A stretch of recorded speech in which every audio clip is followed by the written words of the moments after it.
Love it.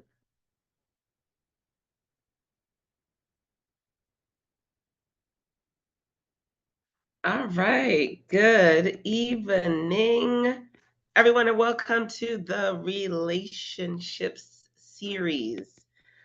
Welcome to season 2, episode 2, where we'll be talking about expressing feelings.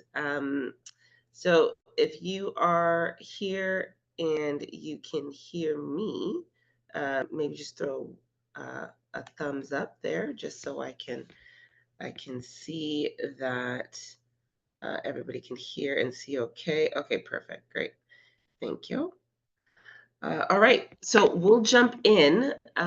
We'll be together for an hour as per usual, talking about all things relationships. My name is Genevieve, for those of you who do not know me.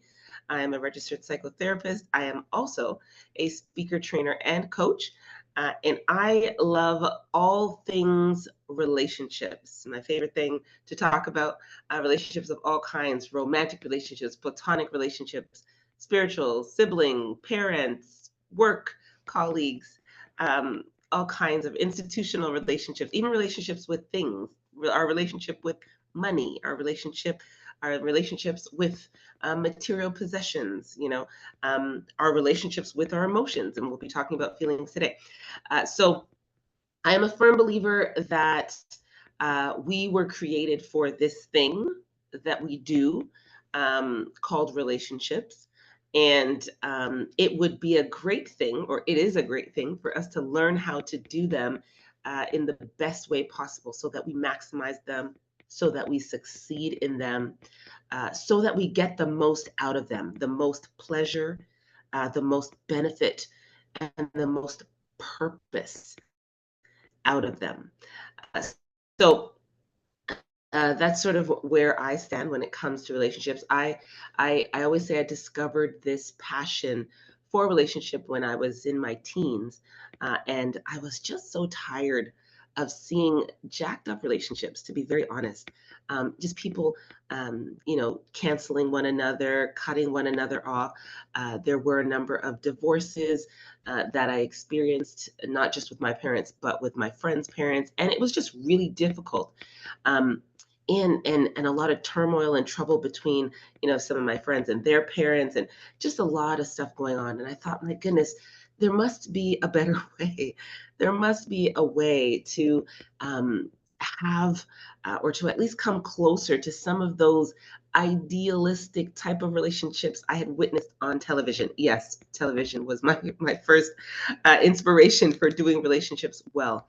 Um, but that's really what fueled my desire to figure out and to begin to explore and search out how to do this relationships thing better, which is part of the reason why I got into therapy, which is all about relationships. But I've gathered some things over the last 20 plus years, and I am thrilled to have opportunity like this to share, to talk, to reason, to have conversation, to ask and answer questions, um, and to hear your stories as well. So that is part of my vision and my mission in life, really to develop more ways to do relationships better, and to get the most out of our relationships. So glad you're here. Welcome to Relationships season 2, uh, episode 2, expressing feelings. As per usual, we have a little agenda here. We'll go through a few slides. We'll ask and answer some questions. We'll have some sharing time, and then we'll jump off. Um, so we'll go through some definitions which we use to ground ourselves. We'll talk about some myths as it pertains to feelings, emotions, and so on, or a topic today. We will look at some interesting quotes, which I love because there are so many people who've gone before us that are so much wiser than us, that they share with us through quotes. And so I love those little wise nuggets, and I love to share them. We'll look at some common practices, common ways and approaches that we deal with relationships and with expressing feelings in those relationships. We'll look at how expressing our feelings can help or harm, or help and harm our relationships. We'll look at some tips and tricks for expressing our feelings. And I like to call it an art, because there is an art, but there is a science, but there is an art as well. We'll have a daily challenge, a weekly challenge, so that you can take what we're learning, and apply it to your lives. And then we'll look at what's coming up in the next week or so, in the next episode. Okay. Once again, I encourage open sharing. If you want to throw your mic on and shout out, if you want to throw something in the chat, that's also okay. I will only ask that we share mindfully. And so pause and think, pause and notice, just what's going on for you and how that might contribute, enhance, or add to the conversation. Um, and and yeah, just sort of wrestle with anything that might be troubling, that might come up, that might seem like a challenge for you to even conceptualize or even lean into. And just to be open to learning and to encountering perhaps some new things and a different perspective. Okay. So let's ground ourselves in our definition: feelings and emotions. I made a distinction between the two. Sometimes we use the words interchangeably, but I wanted to make sure that we understood that there is a slight nuance between the two. Feelings are self contained phenomenal experiences. So feelings are actually very subjective, they are evaluative. And independent of sensations, thoughts, or images evoking them. So, feelings are our way of interpreting, and we'll look at this in the next slide, our way of interpreting or making sense of what is happening to us. And so, what is happening to us, we use the word emotion to describe. So, emotions are mental states which are brought on by neurophysiological changes. And usually they are associated with thoughts and feelings and behavioral responses. And we'll see that there is a difference between feeling, between our emotion, and then with, of course, behavioral responses. So thoughts, feelings, emotions, behaviors, all of those things are very different. And at times we lump them all together and we mush them all into one. But they are distinct. And the more we are able to tease them apart, is the better able we are to manage our emotions, as well as to regulate ourselves. That's actually the work of emotional intelligence. So we'll talk about that in a little bit as well. So let's maybe think of it as emotions are our bodily or physiological responses. So what's happening inside of us with our fluids, our synapses, our brain, and so on. And then the feelings, which are words that we use to describe or to interpret what's happening on the inside of us, are sort of an evaluated or subjective description or experience. Okay. So hopefully that's clear. If you guys have any questions about that, just let me know as well. So maybe I'll give an example. And I heard this example a long time ago. Um, if you are say a religious person, and you do something that is against what your religion says you should do, if you violated a sacred thing, um, you may internally get a sense like you might get like a tight stomach or a tight chest, or there might be butterflies in your stomach. We use these kinds of words to determine what's happening on the inside of us. So there may be something associated with fear or so on. But at times we describe that as like feeling guilty or feeling some sense of regret for violating that behavior, that act, or that sacred religious mandate. And it's interesting because if you don't have the religious mandate, then you don't feel the guilt or the fear. And so that's sort of a way to understand the difference between feelings and emotions, right? We're experiencing something in the body, and then we use our interpretation based on our social context, our culture, our upbringing, and so on, to evaluate and to make meaning of that experience, that physiological experience. Um, and so sometimes the very same physiological thing can be taking place. Very common example is that we feel or our bodies do the same thing when we feel fear or when we feel excitement.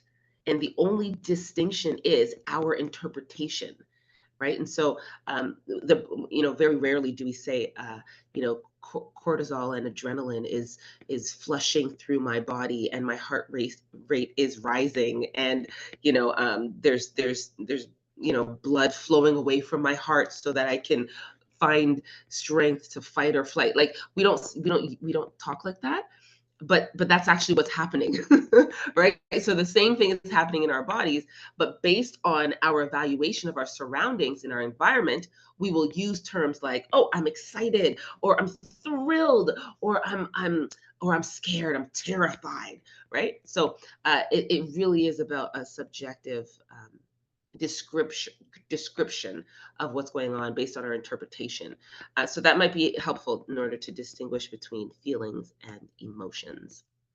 So this is a feelings wheel. I call it the language of feelings, and I love this. This is one of my most favorite things ever. This one image unlocked the fullness of my humanness when I saw it, and I I don't really know what I was before, maybe half robot or something, but but certainly not fully human, because I hadn't really tapped into my emotional self. And so this was amazing for me to see that there were so many ways to describe the nuances of what it is I was experiencing in any given moment with any group of people, with any situation. If I was sort of walking on the street or wherever I was, just becoming more mindful of the slight nuances between what I was feeling, how I was interpreting things, what meaning I was making from, say, someone looking at me, or someone not looking at me, or someone not responding to me, or whatever the case might be. What was I saying to myself in my head? And so a lot of these terms were very useful for me to help me understand, what it was I was experiencing, and then to do the work of making decisions about what I wanted to do with my interpretation. So did I want to keep it, or did I want to change it? And so changing it meant that I had to first acknowledge it, accept it, but then I had to challenge it. I had to ask myself questions about it, right? And so, is it that I am rejected, or do I feel rejected? I feel rejected. Okay. And what makes me feel rejected? Well, I interpret this person's words, behaviors, treatment in this particular way. Have I asked a question? Perhaps not. Maybe I'm making an assumption. Maybe I'm jumping to a conclusion. And so I have to sort of do the internal work now to begin to challenge and transform some of these subjective evaluations of my interpreted surroundings or experiences. So this is really helpful for us to understand, because once again, it helps us to distinguish between our thoughts and our feelings. Okay. And so things like, I feel like going down to the lake. No, that's not a feeling. That's the thought. I'm thinking about going down to the lake, right? So there's a difference between the two. I feel what might that be? That might be a feeling of I feel stressed, and I know going down to the lake might help me to de-stress, right? So there's a difference, right? So I feel stressed. I'm thinking about going down to the lake because I know that it offers me some decompression, helps me to decompress, right? And so very helpful to just be able to distinguish between thoughts and feelings here. And this is a way to increase our emotional language, or our feelings language. Um, so that's a resource that I can send out if you throw your email chat. I'd be happy to do that. Let's talk about some myths versus reality here. Myths versus reality about expressing feelings. Now, I've heard this a lot. As I said before, I do work with clients, and one of the things that comes up a lot is that when we're talking about emotions, when we're talking about feelings, the idea, or the framing of weakness usually comes up. So when we're talking about acknowledging what our emotions are, what our feelings are, when and we're talking about expressing them, especially to our loved ones, because usually, we start to feel bad and our relationships become jacked up because we aren't able to express our feelings honestly with one another. And so in therapy, it's like, well, and this is what I've heard a number of times, and I've been at this place as well, right? So when I begin to acknowledge some of these more unpleasant or intense or challenging or painful emotions, um, that require for me to be more vulnerable, right? If I'm hurt or I feel rejected or abandoned or things like that, um, I did associate that with weakness on some level. And I've heard this a number of times. Clients will say often, vulnerability is weakness, and or I feel weak when I feel weak when I'm hurt, by something that someone else does. And I always wonder why. And this has been, maybe a number of years removed for me, but I always think of the question, why? Why do we feel weak when we're talking about expressing our emotions, acknowledging our emotions, and being vulnerable when it's actually harder to be vulnerable?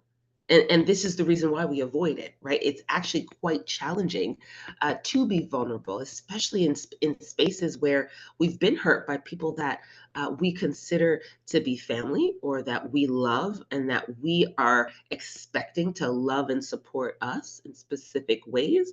And then we become, of course, hurt or disappointed when they don't measure up to our expectations, or, they do things that are off. And so when it comes to being vulnerable and transparent and real and authentic, it's actually harder to do that in those spaces, and it's harder to really accept ourselves and others, in that sort of vulnerable space. And it takes real courage to be honest about our feelings, and our thoughts and our desires and so on. And it's funny because when I think about it now, I think to myself, if we went to the gym, for example, and we were lifting, um, you know, 5 pound weights. We're like, yeah, I'll go with the 5 pound weights. And then um, someone said to you, yeah, I'm just gonna stick to these 5 pound weights because if I try to lift the 50 pound weights, I feel weak. Right? Doesn't it sound weird? It just sounds so weird. Like you're doing more and it's harder, but you feel weak in doing the more and the harder thing, as opposed to the easier thing, which would be, of course, to hide our emotions, suppress our emotions, pretend we don't have emotions, minimize our emotions, just not share our emotions, pretend that things are okay. Oh my goodness, these are relationship killers, and anyway, so that's a myth for sure, that expressing our feelings is weak. Expressing our feelings is actually not weak. It is very powerful and courageous. Um, and then I put, is EQ even a real thing? There's a debate about emotional intelligence. We talk about, what is it called? Just intellect. We talk about intellect, IQ, and SQ now, right? Spiritual intelligence. Uh, Emotional intelligence is a real thing, and it is super helpful for doing this thing that we were created and born to do, which is relationships. And so intellect will only get us so far. Emotional intelligence will help us do what we were created to do, right? Which is to be in attachment, connection, relationship, interpersonal and interdependent, relationship with one another. So EQ is a real thing. Um, Feelings versus thoughts, again, there is a difference, right? And so, I think that, I mean, I have so many examples of thoughts turned into feelings.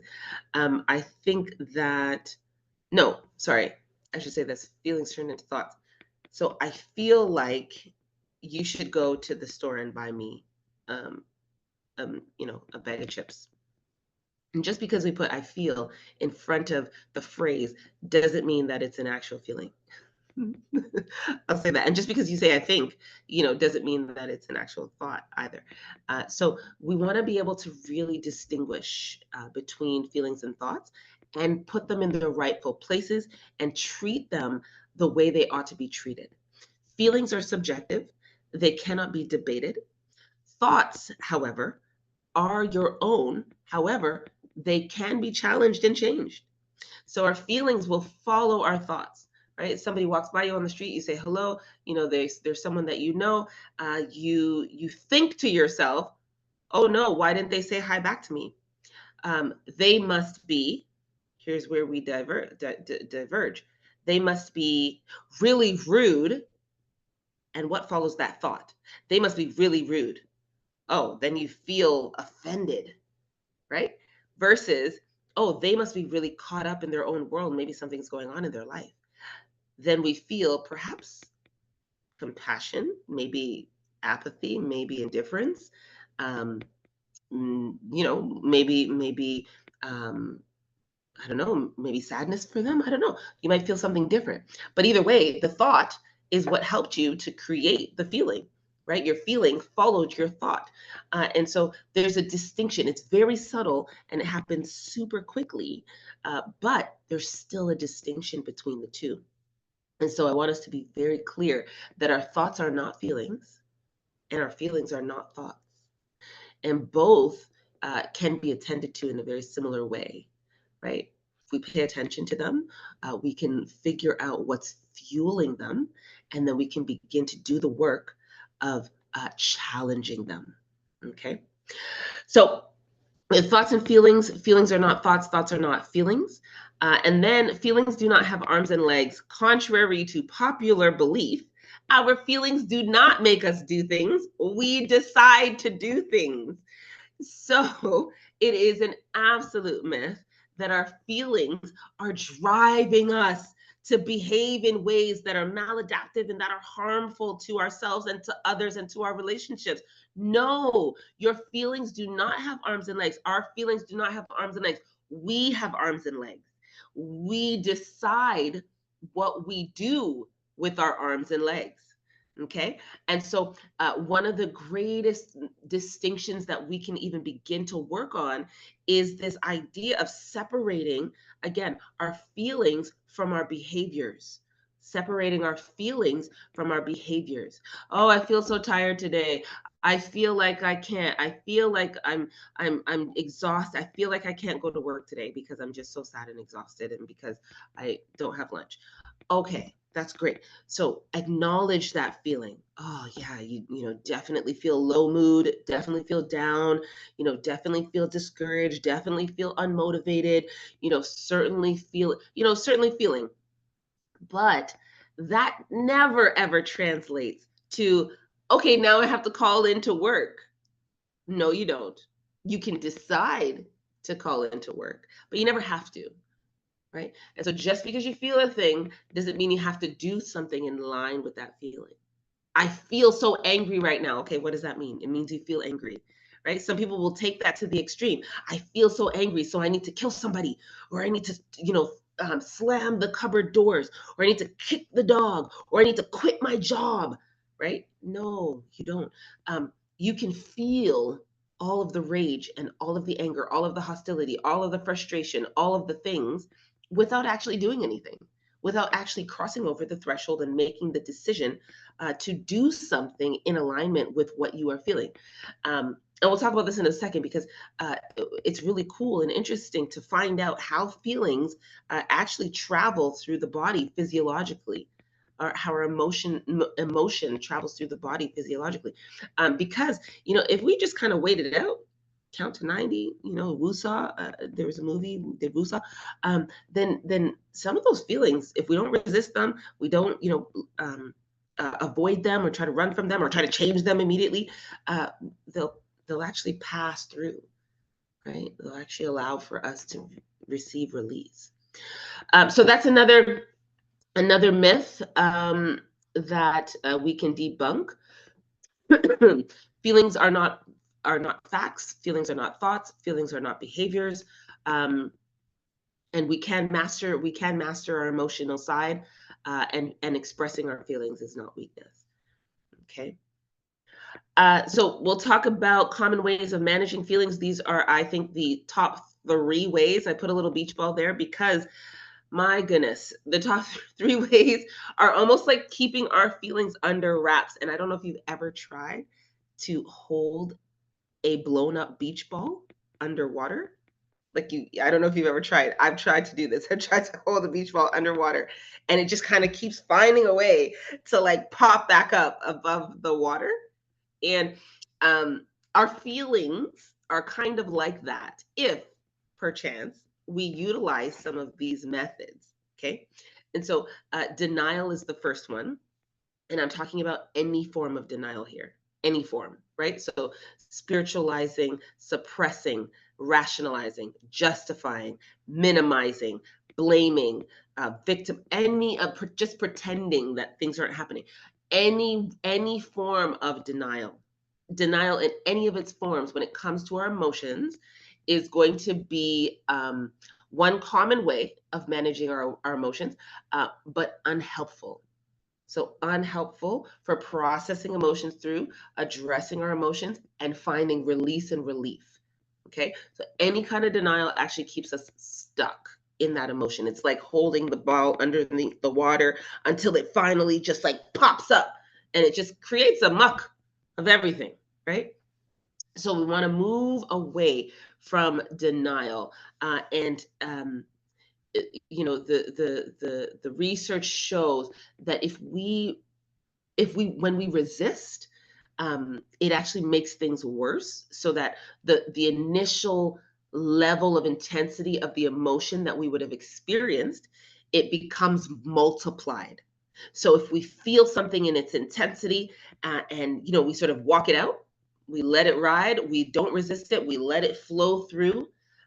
We feel that it might be painful or what have you, um, but if we temper it, what we're doing is it's almost like we're pushing it down, but it's like building up. It's like putting a dam, in the middle of a flowing river. Instead of just letting the water flow through, we put the dam, and then the water hits up against the dam, and it builds pressure. It builds pressure up, so that when finally the dam is released, oh my goodness, the gushing water, right? Whereas the flow itself was a much milder, or less intense emotional experience. So we want to be mindful of the ways in which we deny our emotions, because they will build up.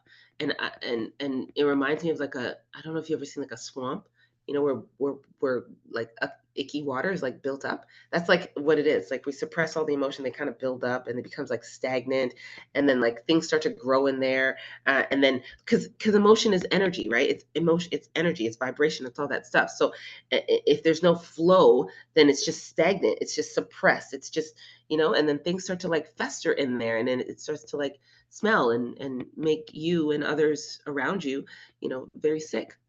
So the best time to attend to any emotions is right now. It's immediately in the moment.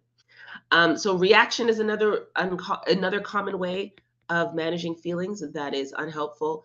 And I use the word reaction intentionally because what we want to do is move towards responding as opposed to reacting. Reacting is instinct. Reacting is reflex. Reacting is our emotional brain governing or in the driver's seat.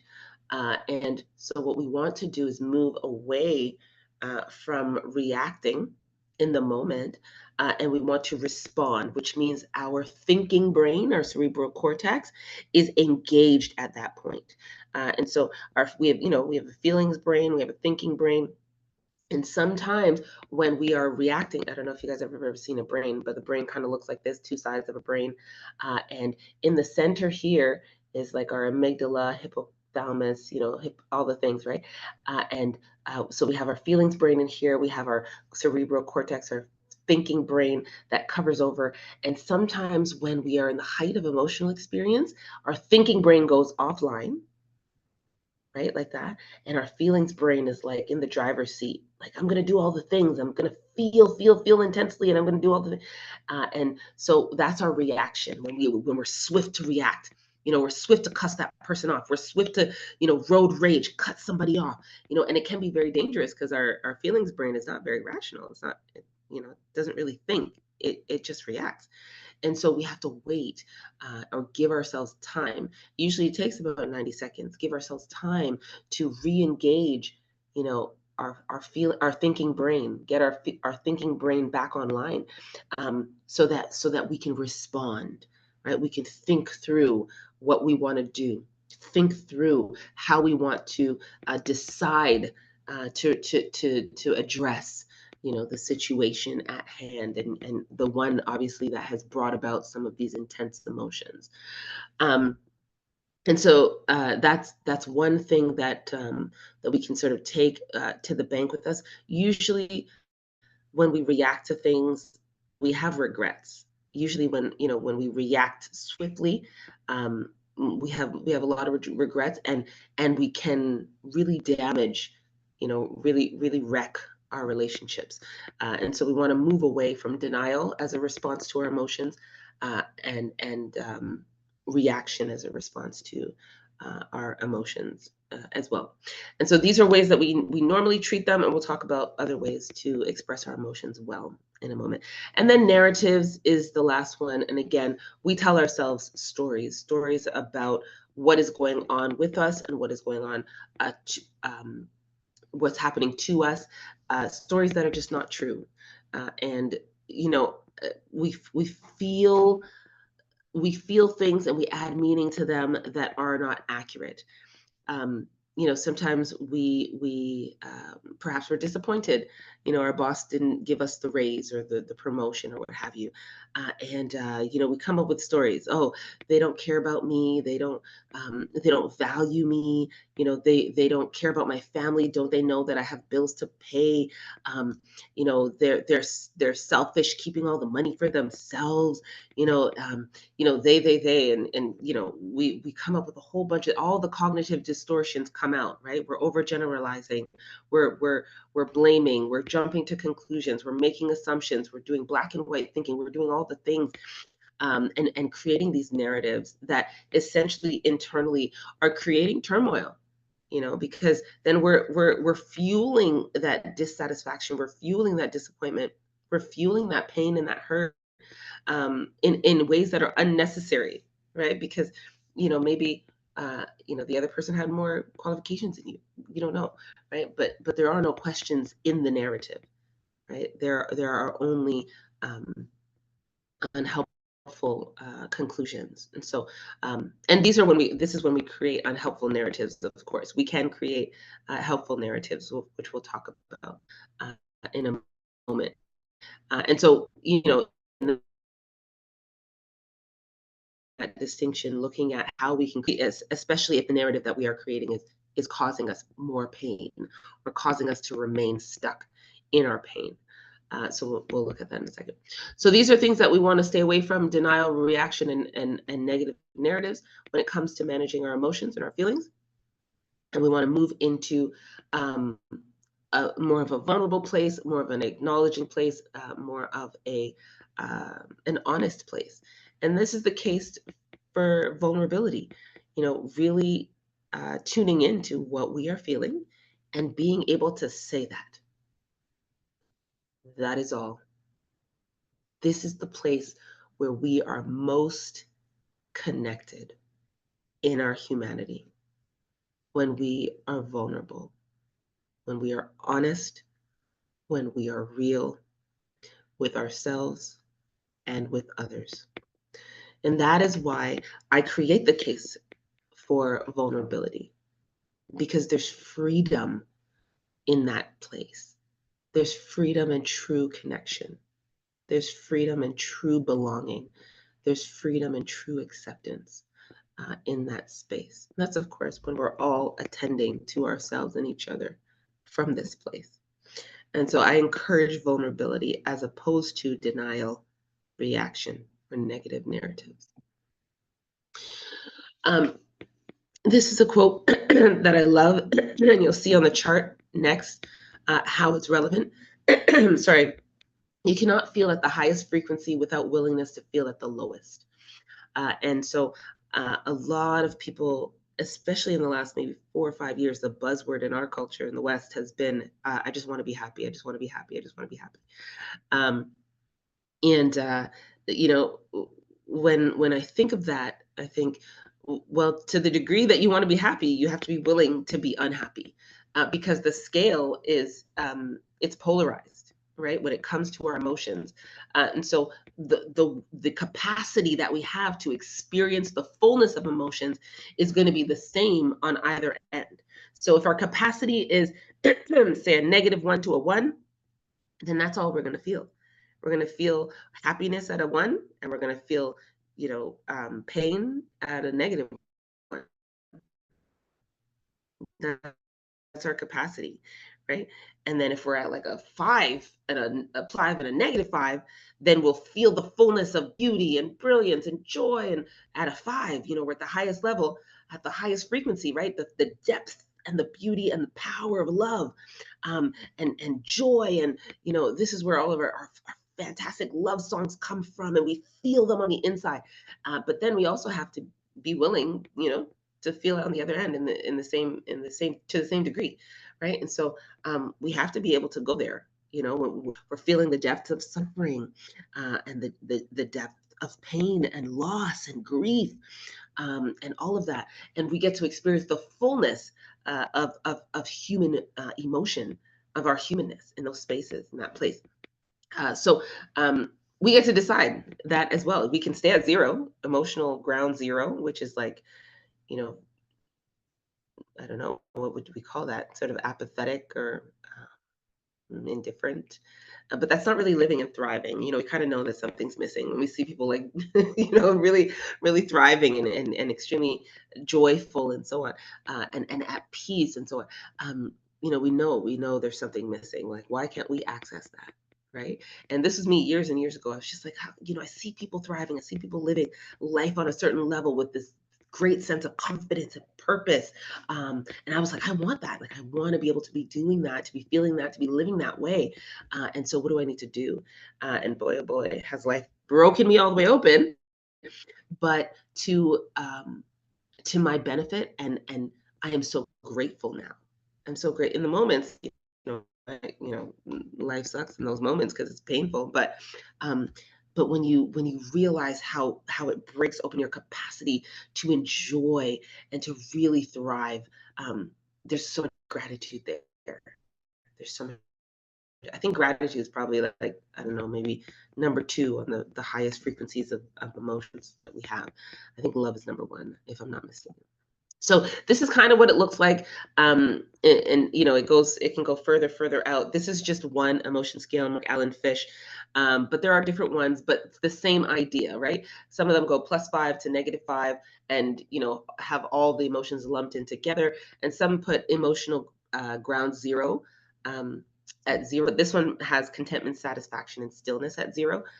So it's just a way for you to visually understand what it means to live life in its fullness, right? So +3 and minus or -3 means that you can live at the height, live and experience the height of passion, empowerment, freedom, excitement, love, joy, acceptance, trust, courage. You can experience all of these things at their highest level if you are also willing to experience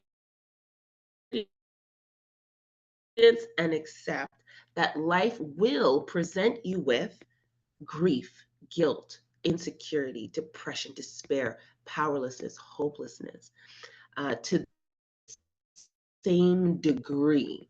This means you're willing to live life on that wide level. Okay, so that just offers you just a little glimpse there of what it could look like. And of course, this is not, snap your fingers and it happens, right? This is practiced.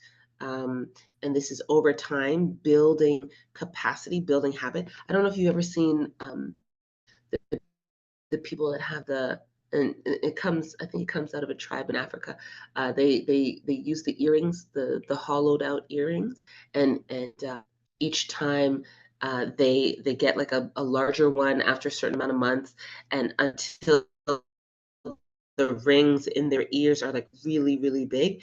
It's a stretching process, right? That happens over time. So they start with a little one, and then it gets bigger, and then it gets bigger, then it gets bigger, then it gets bigger, then it gets bigger. And you see the ear lobe, it contains the ring. It's so big, but that's not the only one that could fit into their earlobe, but it's stretched over time. And that's very much similar to our capacity emotionally and psychologically over time, is how we stretch, how we build, right? How we grow in our maturity and our ability to manage better, to experience more, to handle differently with a different level of confidence. And so we move from, say, I wish this wasn't happening to me. I just don't want to feel this. I don't want to ever feel that again. I'm afraid of feeling that way again because I don't know what I'm going to do. Like all those words, we move away from that, and we get closer to, I'm building my capacity to address certain emotions. I'm growing in my confidence, and I'm growing my confidence in my ability to handle whatever life throws at me. I want to be able to know that whatever comes, come what may, I can do it. I can grab some folks and some support systems. I can, grab some people to pray with me. I can grab some people, whatever life throws at me. I know that I can handle it. I can deal with it.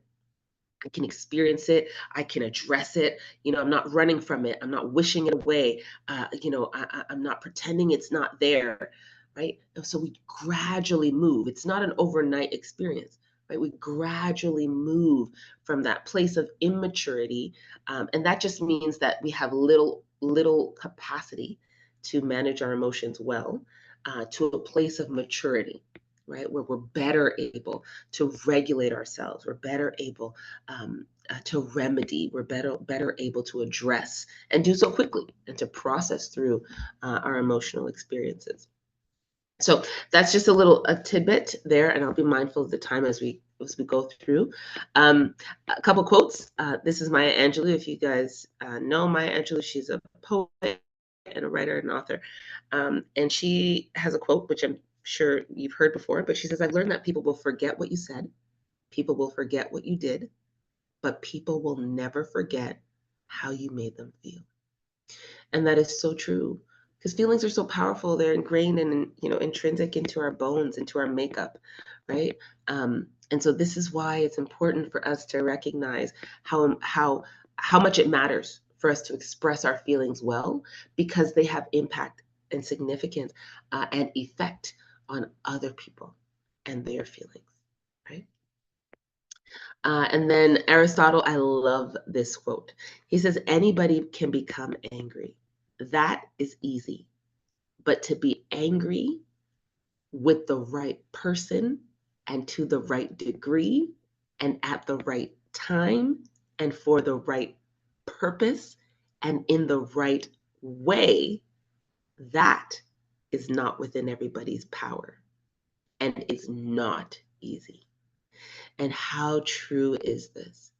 To direct, and anger is one of those explosive emotional experiences, right? It feels very hot, very fiery on the inside. There's violation, there's injustice, right? There's we want to defend ourselves, we want to fight, right? And so anger is one of those very explosive emotions, and I think this is actually true for all of our emotions, especially the painful ones, especially the unpleasant ones, especially when it comes to intensity of emotions, right? We can become something, we can feel it, but to express it in the right way, to the right degree, in the right direction, at the right time, that takes a level of regulation and self-control that is acquired over time as we stretching. Remember, we stretch the earlobe.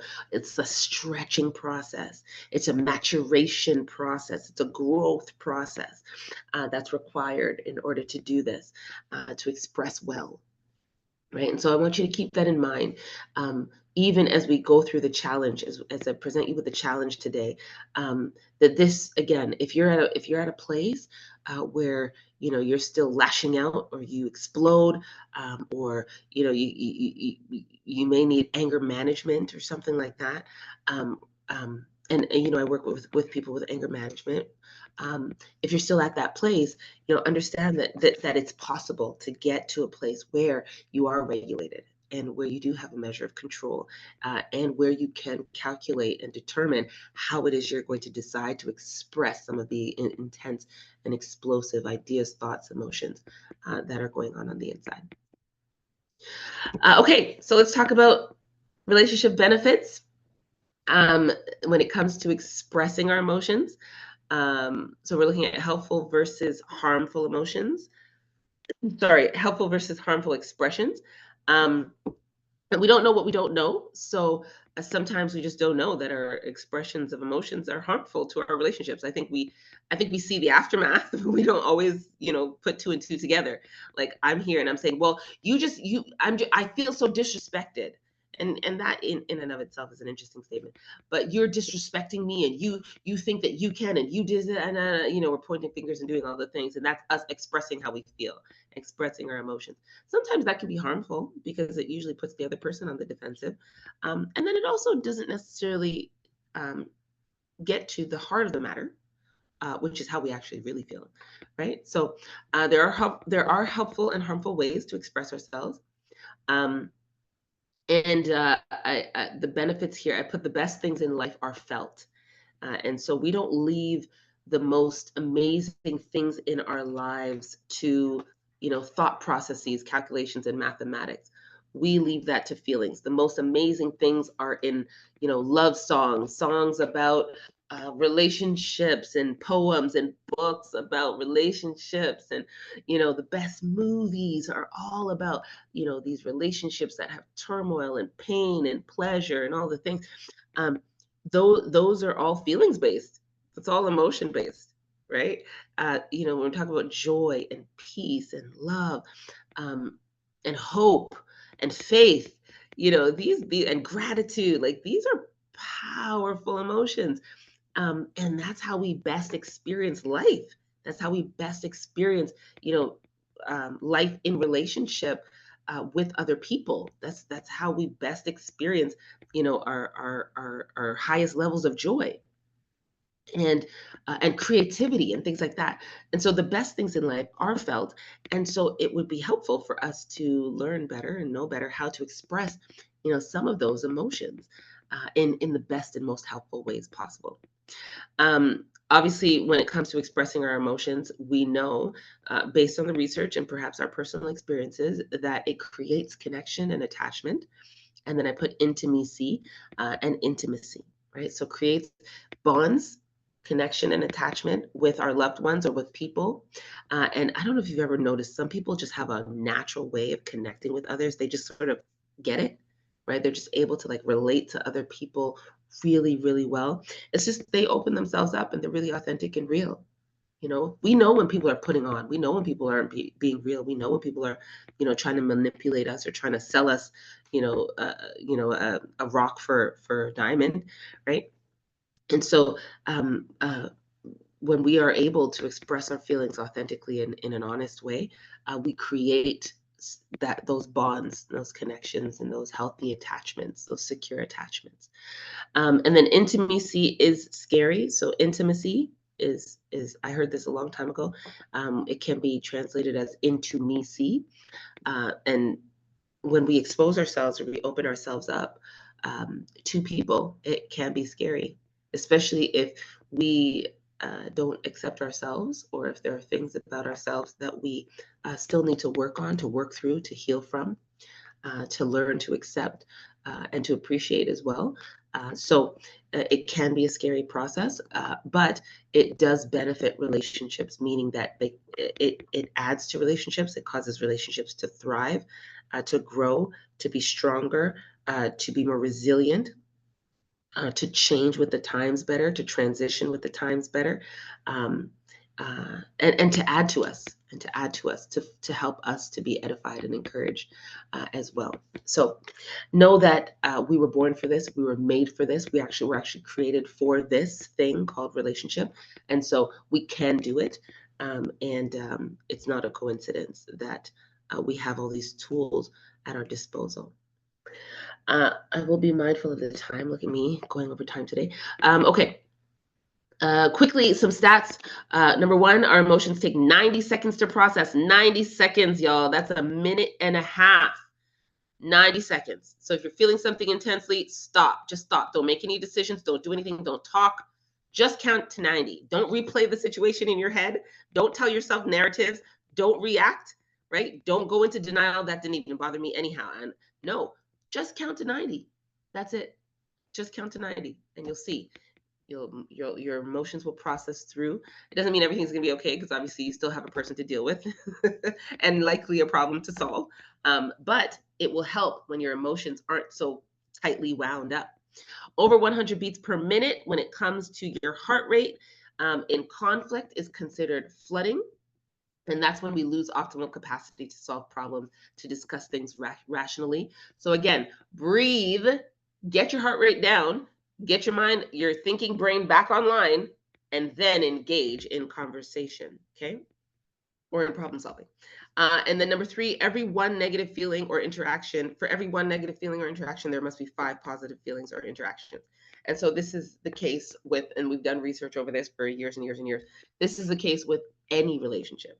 And so if you have people that work with you or work for you, and you're always saying, you need to do this, you need to do this, you did this wrong, you did that wrong.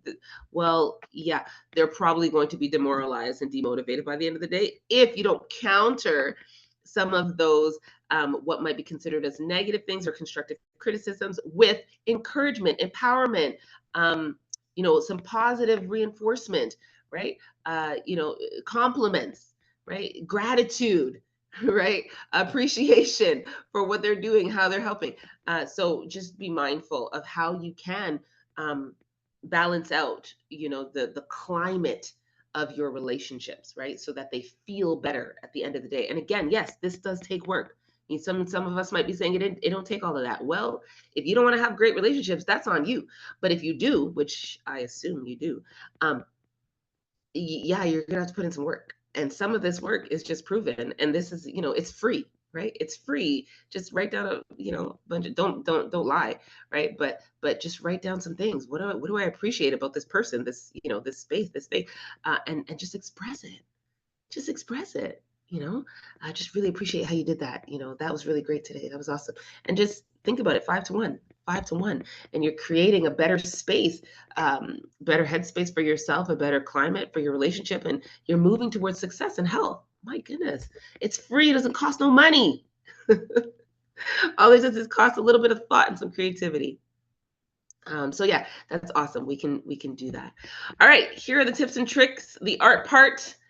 Very quickly, I'll run through the R's. R's are respond, risk, reflect, and regulate. So respond after thinking things all the way through. Do not react again. You want to risk it all. So you want to bet on yourself and know that you can do it because you were born for this. But also, when you're risking it, know that the return on your risk is guaranteed. You're going to have a better relationship. Reflect, that means think and review before you do anything. Don't make any decisions. And then you want to regulate, right? So you want to get rid of the stress hormones pumping through your system. Count to 90, do some breathing, get your heart rate back in check, go for a walk, do a HIIT workout, go take a shower, do whatever you need to do, but regulate yourself. Okay, so that's the R's. Daily maintenance, better prevention than cure. So if you are doing daily things to maintain all the parts of yourself in a healthy way, right? Your emotional self, your psychological self, your physical self, your relational self, as well as your spiritual self, then all of that working together will help you to better express your emotions, and then also to regulate at any given point in time when there's intensity of emotions. In order to better express your emotions or express your feelings, you let go of your version of the story. Please let go of your version of the story. You are not right. You're not right. So be willing. Give space and room to let go of your version, to question your version, to challenge your version, all of the things, because it's filtered through your belief system, your worldview, your lens, your schemas, your understanding, and there are 7 billion other people on the planet. So you're not right. I'm not right. It's better if you care about your relationships to collaborate. co-create an understanding that works best for you and that other person or those other people, whether it's your family members, your sisters, brothers, whoever the case, whoever they might be, right? And so I heard a quote, this was a while ago. It said, do you want to be right or do you want to be in relationship? Right? What's more valuable for you? Do you value your relationships? And if you don't, then we can stop this conversation right now. But I would render a guess that you do value your relationships quite deeply. And whether or not we've been hurt, and we have been hurt in relationships, and sometimes that causes us to isolate and to shy away.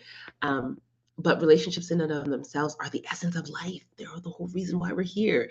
And so it's important to try again, to lean in, to have the courage to heal and to move back towards this beautiful thing that can really enhance our lives. So let go of your version of the story, commit to something inside, not something outside of you. So that just means that you want to have something inside of you that's a motivator, right? So you're doing something or saying something because of your own personal value.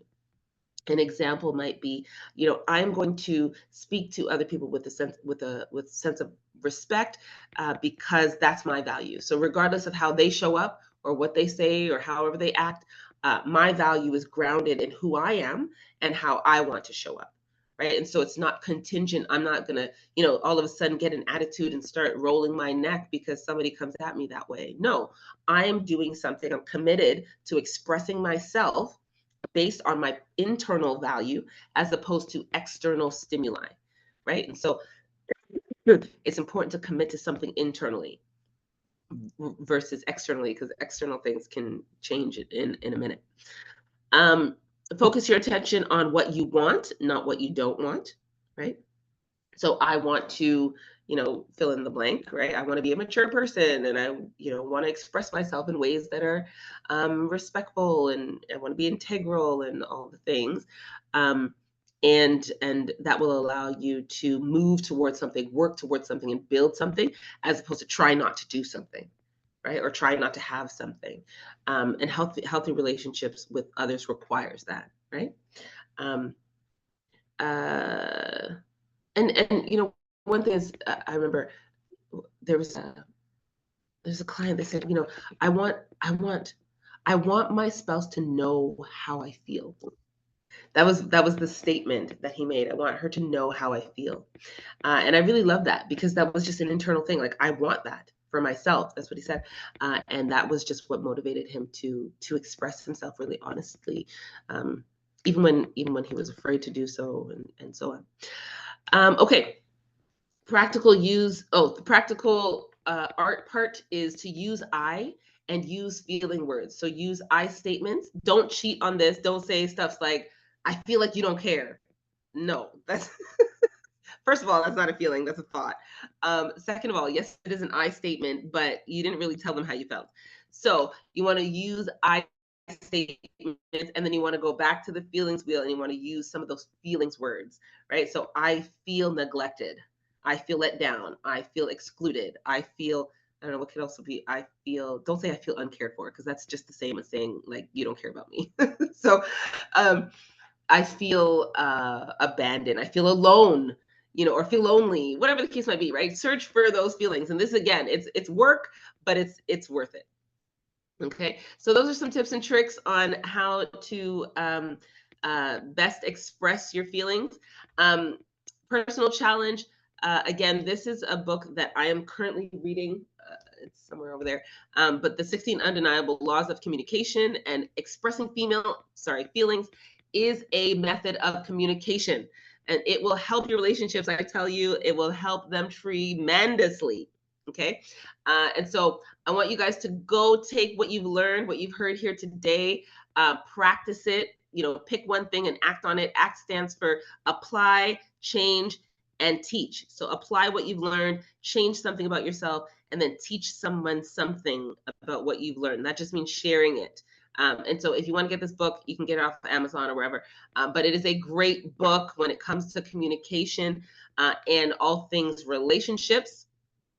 Will it enhance your relationships? Again, I am doing the 15 invaluable laws of growth. I am doing a couple of trainings, masterminds, lunch and learn starting next week, Monday. And if you want more information, send me an email and I'll get that out to you. I think next Monday is full actually. So we're going to be doing that for the next 3 months. And we'll be talking about growth, our personal growth. And this is part of personal growth, learning about relationships and how to do better in them. So let me know, cornercounselor@gmail.com, or drop your email in the chat and I will send you an email about it. We'll be talking about the laws of growth. There's 2 laws here that I just highlight, the law of pain and the law of the rubber band. The law of pain says good management of bad experiences leads to great growth. And the law of the rubber band says growing to your full potential requires stretching out of your comfort zone. And there's 15 laws, and they will definitely challenge you to grow into purpose, grow into passion, and grow into better relationship with yourself and others. Again, the Mentaverse app, you can download it on Google or Apple. And you can see the replays there. Again, you can drop your email in the chat if you want me to send you the replay, and I will do that. But they are available on the Mentaverse app. And next week, Relationship Series Season 2, we will be talking about fair fighting. Fair fighting, Season 2, episode number 3, fair fighting. So join us next week, Wednesday at 7 o'clock, same time, same place. We'll be chatting and going through some more great information on how to be better at this thing that we were born to do, called relationships. So that's it for today. Questions and feedback. I always welcome your questions and your feedback as well as your suggestions. That's my information. Add me up and let me know your thoughts, your feelings, your ideas, all the good stuff when it comes to relationships. Thank you guys so much for being here. I'm going to stop the recording. But if you have any other thoughts that you want to share, you can definitely do so. I'll be on for a few more minutes.